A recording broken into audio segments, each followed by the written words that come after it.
Saludos a todos, esto es el Psicopodcaster y hoy vamos de rock and roll. Así que sube el volumen y quédate unos momentos para saber quién fue el primer rockstar de la psicología.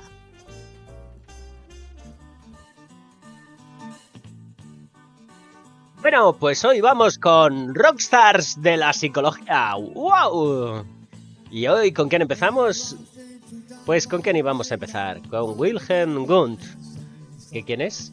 Bueno, es curioso que siendo la psicología una ciencia que interesa a tanta gente, a su vez haya poca gente que sepa quién fue el padre de la criatura. En enseñanza secundaria se nos habla de Aristóteles, de Platón y bla bla bla bla bla. Y no es que no tengan razón, es que entre Aristóteles y Platón lo dijeron casi todo.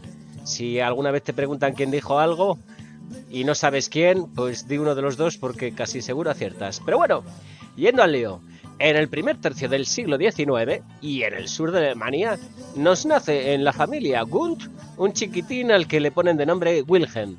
Y supongo que parte de su infancia le llamarían Wilhelmcito, por aquello de simplificar. Su hermano mayor, que le sacaba unos 8 años, pues estaba en un internado y sus dos hermanos menores murieron, cosa que debía de ser bastante habitual en aquella época y hasta bien entrado el siglo XX. En resumen, que debió de tener una infancia bastante solitaria hasta que se fue a la escuela más o menos a eso de los 6 años, porque aquello del preescolar en el siglo XIX pues no se llevaba mucho. Su primera infancia la pasa con un amiguito minusválido, es decir, que, bueno, pues hacían lectura y se hacían compañía, pero no salían mucho juntos. Y también tenía un abuelo, pues, medio neurótico, que le exigía perfección en todo lo que hacía. Ya sabéis que el perfeccionismo es una de las vías para neurotizar a un niño. En lugar de ponerle el listón donde tenga que esforzarse para alcanzarlo, se le coloca el listón mucho más allá de donde pueda alcanzarlo, aunque sea con esfuerzo. No es que le eche la culpa al abuelo, claro, pero para cuando llegó al colegio, ilustre colegio, pues era tirando a normalito, raspadito, introvertido, como otros muchos genios que tiraban a desastre en el colegio. Tanto que en ese ilustre colegio, pues algún año después, pues le recomendaron que se fuera a otro menos ilustre y allí a trancas y barrancas pues terminó la secundaria. A ver, que nos podíamos quedar con todo lo que hizo después, pero si hay algo en lo que la psicología debe ser honesta, es que las personas tienen dificultades y las superan. Y precisamente esa es una de las esencias de la psicología. Supongo que a los físicos no les acompleja que Einstein pues fuese otro niño con un flamante expediente de fracaso escolar. Wilhelmcito, ya convertido en Wilhelm, con su expediente regulero de la secundaria y con un poquito de ayuda, hoy lo llamaríamos enchufe, pues se mete a estudiar medicina y 2 o 3 universidades después, arrastrando el expediente, hace lo que hoy llamaríamos el trabajo fin de grado sobre ¿qué? ¡Chan, cha, cha, chan! La sensibilidad al tacto en pacientes histéricas. ¡Wow! Os habéis quedado muertos mataos. Pues yo lo mismo. Me pregunto de dónde sacaría una muestra representativa y dónde encontró bibliografía para cimentar su investigación, pero en fin, los genios tienen la facultad de ver oportunidades donde los demás ven dificultades. Pues una vez finalizada la carrera, ya don Wilhelm, señor médico y fisiólogo, y con cierto complejo de mediocridad arrastrado por todas las aulas de su vida, tropezó con otro señor, también fisiólogo, y con él, bueno, pues se dedicaron a hacer cosas de fisiólogos. Pues investigaron juntos cosas que en aquellos años no se sabían, como, por ejemplo, qué pasa con la orina si se restringe la sal en la comida. Sí, eso que hoy ya todos sabemos porque se lo hemos oído 1000 veces a los médicos, a los abuelos, a los yayos, a la vecina del sexto, pues alguien tuvo que investigarlo. Así que cuando el médico os quite la sal, ya sabéis que se lo debéis al primer psicólogo reconocido de la historia, o al primero de la era moderna. Bueno, total, que publicaron los resultados y diríamos que fue lo que hoy llamaríamos un podcast de éxito. ¡Wow! ¿Y qué pasa cuando después de toda la vida nos han dicho que lo hacemos todo mal y de repente algo se nos da bien? Pues que Don Wilhelm decidió dedicarse a la investigación y ahí fue donde a muchos nos cambió la vida, nos empezó a cambiar la vida del siglo XIX. Si no hubiera estado él, pues seguramente habría otro, porque si la psicología no existía, pues alguien tenía que inventarlo, eso está claro. Pero he de confesar que yo me rindo al legado de nuestro padre Wilhelm. ¿Y qué se dedicó a investigar? Pues ya os he contado que Don Wilhelm tenía un gusto peculiar.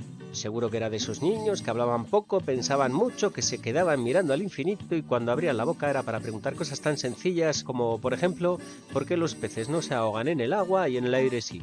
Y, bueno, ya sabéis todo eso. Vamos, lo que hoy llamaríamos un friki. Como supondréis, aunque luego lo terminó haciendo con el tiempo, de entrada no le dio por ponerse a investigar en su casa en plan do it yourself, sino que tuvo que meterse en la universidad, en concreto en la de Berlín, y se puso a dar clase.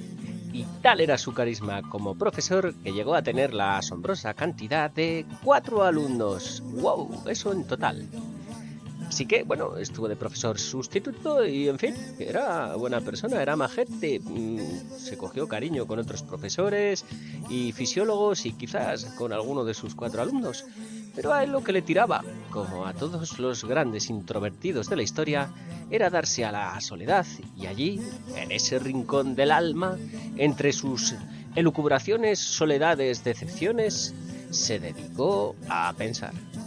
Programó un nuevo curso en que quería explicar su forma particular de ver las cosas y a falta de otro nombre mejor lo enfocó desde la antropología.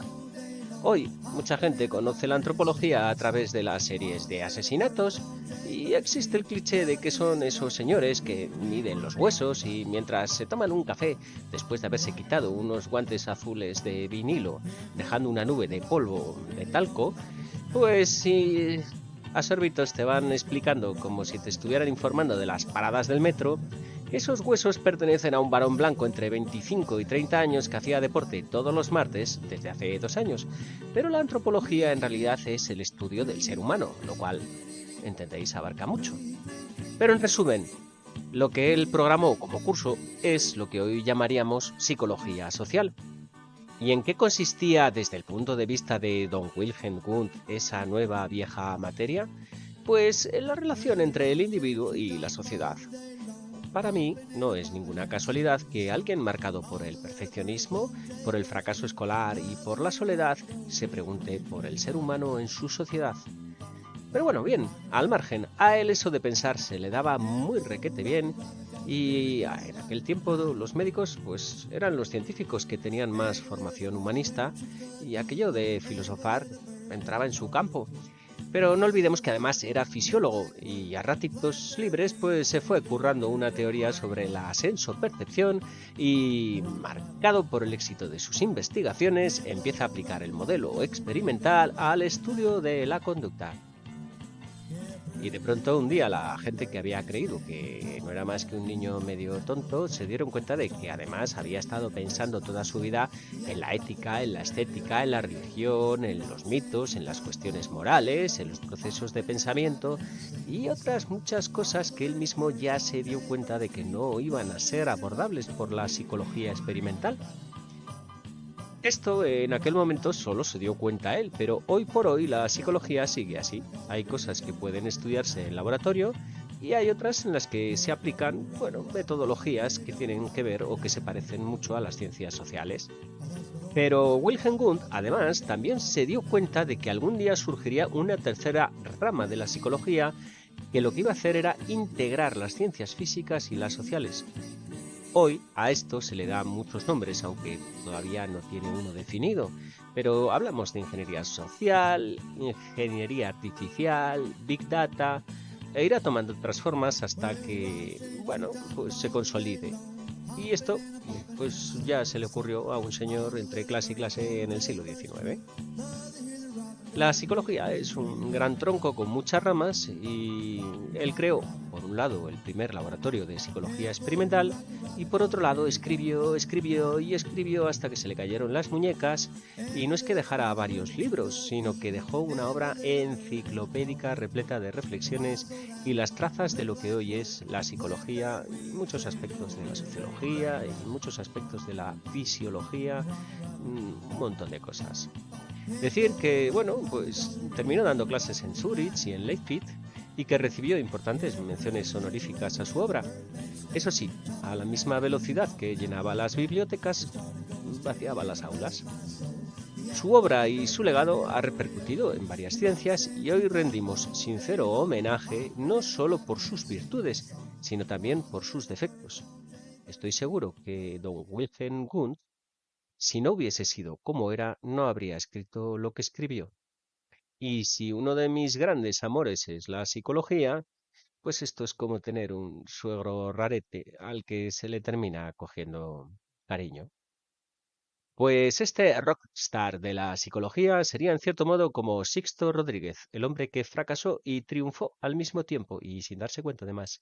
Si no conocéis la historia de ninguno de los dos, os recomiendo que sigáis investigando por vuestra cuenta. Además, que investiguéis mucho, claro. Advierto, ya a título de esto, si estáis preparando un examen de historia de la psicología, no me hago responsable, ni mucho menos, de las consecuencias de este psicopodcast. Bueno, pues ya veis, yo venía con buena intención, pero esto ha salido así.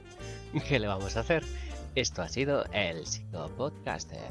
Y recuerda, estudia, lee, aprende, investiga, ve a terapia si lo necesitas, porque la psicología no solamente es la ciencia que estudia el comportamiento, también es la ciencia de la felicidad.